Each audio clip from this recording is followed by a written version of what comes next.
So, what's taking us so long? That's what you want to know, right? Why is this all so long and drawn out? I mean, does it even matter anymore? I mean, is this even still a thing? Well, that's the same thing I'm asking. You must have forgot.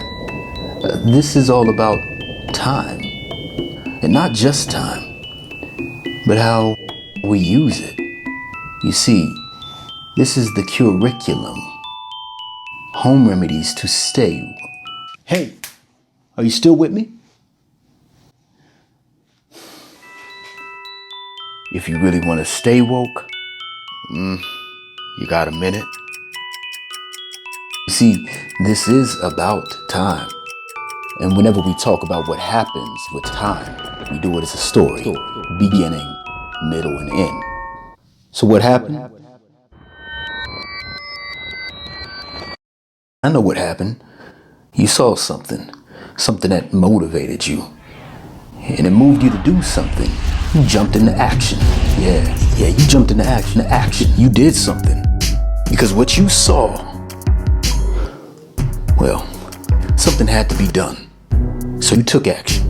And there were certain forces you were opposed to, right? But they couldn't stop. Because you had a reason for what you were doing. You were fed up. You felt provoked. You were antagonized. But then you saw something else. Now you don't remember what it was, but when you looked at it long enough, you fell asleep. You were distracted. And you don't even remember what you were thinking about. You're just feeling what you feel, like usual. Sure, you felt something and it made you do something. I mean, you went from feeling like eyes had been opened and there was no turning back. Things are about to change to feeling the same again. But what if I were to tell you that what you feel is the problem?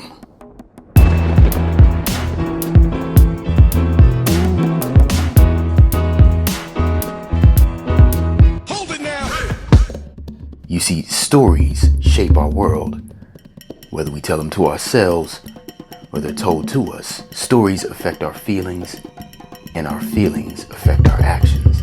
So in this story, what if it wasn't only about what you felt, but what you focused on that made you feel what you felt? Because we all know what we saw. We watched it and we thought, there's no way this is entertainment. This is brutality. It was sadistic. This is stupidity. This is a snuff film. We saw someone do something, and something had to be done about what they did. It was egregious. It was unacceptable. You felt something had to be done, but not just for that moment, for the whole big picture, right? The whole thing. Yeah, you did. Don't you remember? And you did do something.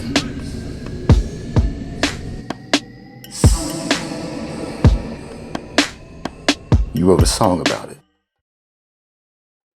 Wait, did I lose you?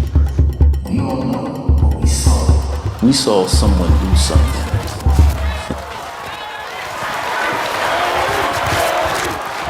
I mean, we watched it and we thought, there's no way this is entertainment. This is brutality. This is stupidity. This is a snuff film. It was sadistic, exploitative. People were being misused. We watched it and we thought, there's no way this is entertainment. No, it had to be. It had to be something else. The name to satisfy the Poland, and y'all didn't allow me to rewind it back, so the listener can picture where my mind is at.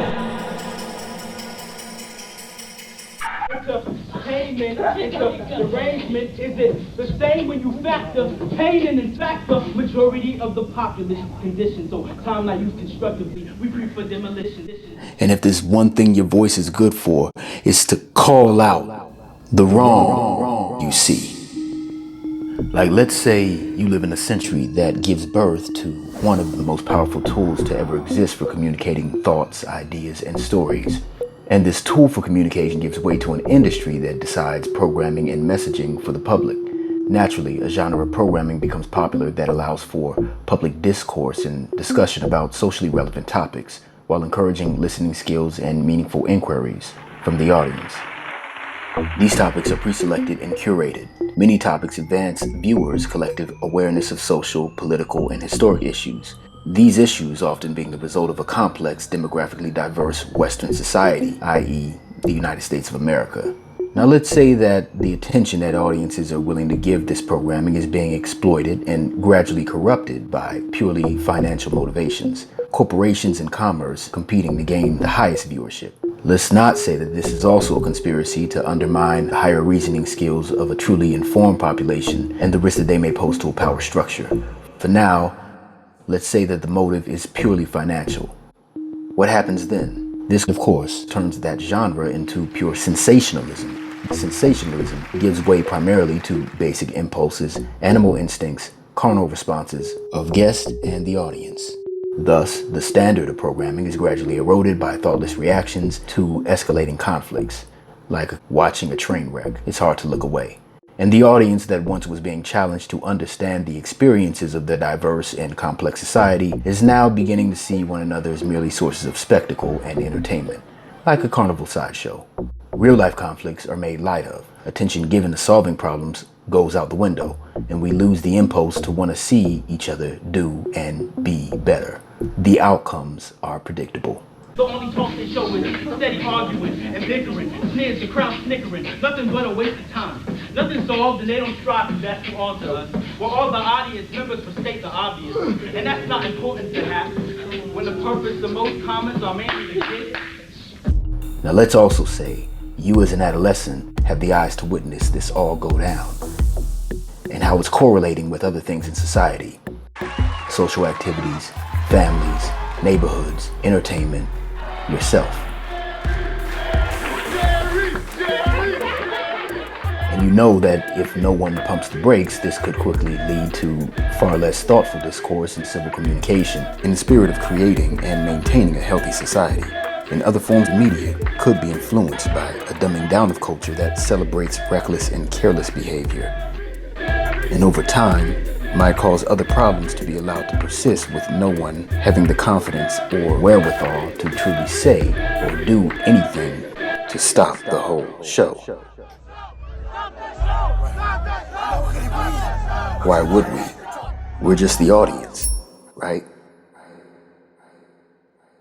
But hey, it's all in the fun. We all share a grin, right? Skyrocket and race. 15 minutes of fame is giving them an audience who tries to want to feel better. But let's say you and I did do something. We called it out. Okay. And we're not special for that. That doesn't make us a hero. What's the voice good for if not to call out the wrong? If not to call out, call out the wrong. You see, that doesn't make us a hero. We were conscious, we were woke, but not the heroes. You and I were the antagonists. We saw something, and it made us do something. Jumped into action. Before jumping into action, before we did something, what were we doing? Were we waiting for something to get mad about, something to oppose? Yes we were. You're wondering how I know. This is not about if we're morally right to oppose something we see as morally wrong. This has to do solely with the position of antagonist and protagonist. And the difference is what they are focused on. So an antagonist is defined as a person who actively opposes or is hostile to someone or something, an adversary. In a story, they function as a person or force positioned against the protagonist and their world order. If the antagonist is against the protagonist, what's the protagonist against? Nothing. The protagonist is the main character, and what they have is a want, and they take actions to get it. The main character's actions are what moves our story forward, and a strong protagonist has a clear want. That want is grounded in the core of the character, their beliefs about themselves, about the world, about their circumstances. So here's the concept. While the antagonist is against, anti, the protagonist is for, going toward what they want. And this distinction is defined by whose belief is most central and dominant, positive, and who or what is challenging that belief, negative. And this is what plays out in our world, with most of us purposely made unaware. See, our current paradigm instills within us a hidden story in which most of us are cast as neutral characters. We're just along for the ride, not interested in where the society, the culture, the world is headed, putting up little fuss. But if we were always neutral, we would notice it. We would feel no control, no autonomy. So we have to be fed a steady diet of things for our satisfaction, or rather dissatisfaction. Things to complain about, problems and conflicts to fix, trivial ways to compete with each other, just to provoke us a little. Most of these are very small problems and are fixed by us buying, consuming, shopping, or working to buy, consume, and shop. And then we're neutral again. The medium-sized problems are resolved by us turning to structures and institutions to help. Participation in political systems, petitioning for a company to change their policy, voting for a show to come back on the air, or a person to be canceled. And we're neutralized. The big problems, well, those are fixed by social change, either in the form of revolution or reform. But as neutral characters, we're allowed to complain about all three problems, to temporarily jump into action, antagonistic towards something, and then mysteriously fade away, neutral again. But the bigger the problems are, the more we see how things are interconnected. The interdependence that makes this problem possible, until the problem ceases to be just the one thing and becomes about the current status quo itself. This is when you usually shift from being neutral and unconscious to becoming conscious and negative. You start caring about society, culture, the world, and where it's headed. And now you're usually mad at the world, wanting the structures and institutions to change. You resist, you oppose, you protest. You're woke. But let's be clear, in the current paradigm, you are the villain, the antagonist. That is, until we can change our negative feelings to positive feelings. As conscious or woke people, we're used to experiencing the world antagonized or being neutralized. The CUREiculum wants to protagonize you. And how does this happen? It happens because of a story we can tell ourselves about ourselves, a ritual. This is the type of story that inspires us. And in this story, we aren't against anything or anyone, because what we are is proactive. In today's world, we ritualistically take in a lot of media, and it keeps giving you all the things you gotta be against. So you fight these things, and you fight some more, and eventually you burn yourself out. Generally, stories in our media are not meant to make us more conscious or positive, but they're not what really matters. What matters here is that you go from being against it to understand what it is that you're really for. I'm not against this. I'm for respect. I'm not against this. I'm for responsibility. I'm not against this. I'm for care. I'm for humanity. I'm for safety. Safe and sound within the arc till you reach ground again. People never think about the end till they get close to that. I'm for self-awareness. Later they giving it up. I'm not against this. I'm for modesty. Confess transgressions, offer forgiveness. I'm for discipline. I'm not against this. I'm not against this. I'm for honesty. You see, to be protagonized is to focus on what you are for. And to be for something means you either have to be going toward it or already standing on it. Your want is determined by your belief, and what we believe are the stories we've embraced as the truth. So what story have you heard? Because I heard a story that said my generation was a lost cause and there was no hope. But I knew that couldn't be true because I looked around and I saw so many who were awake, and with time even more became woke, conscious to the world and to themselves.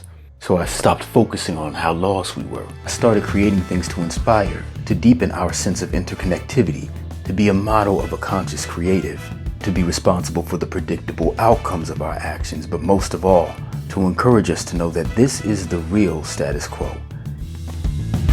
Everything else is only resisting it, challenging the truth of the world's interconnectedness. Right now, around the world, to the past, and to the future. This is the belief it'll take for us to stay woke. How we, as protagonists, will persevere even when challenged and won't be neutralized. There ain't no doubt. Because we're clear, conclusive, confident, optimistic, absolute, affirmative, convinced that this story is and has always been about us becoming more conscious and positive. And if we're gonna go from woke to protagonized, my heroes, choose your theme music wisely.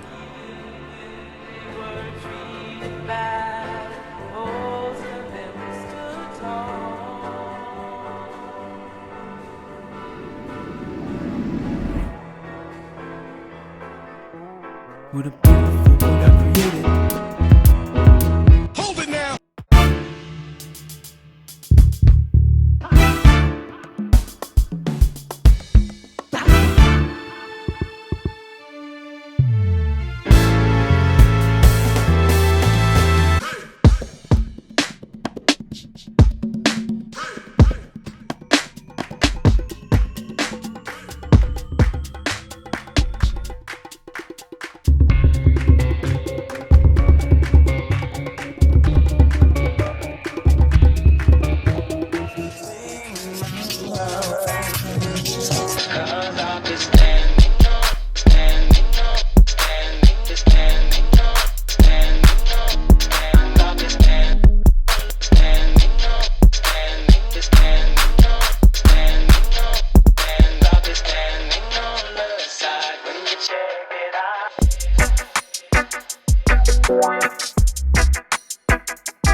theme music you hear in your head.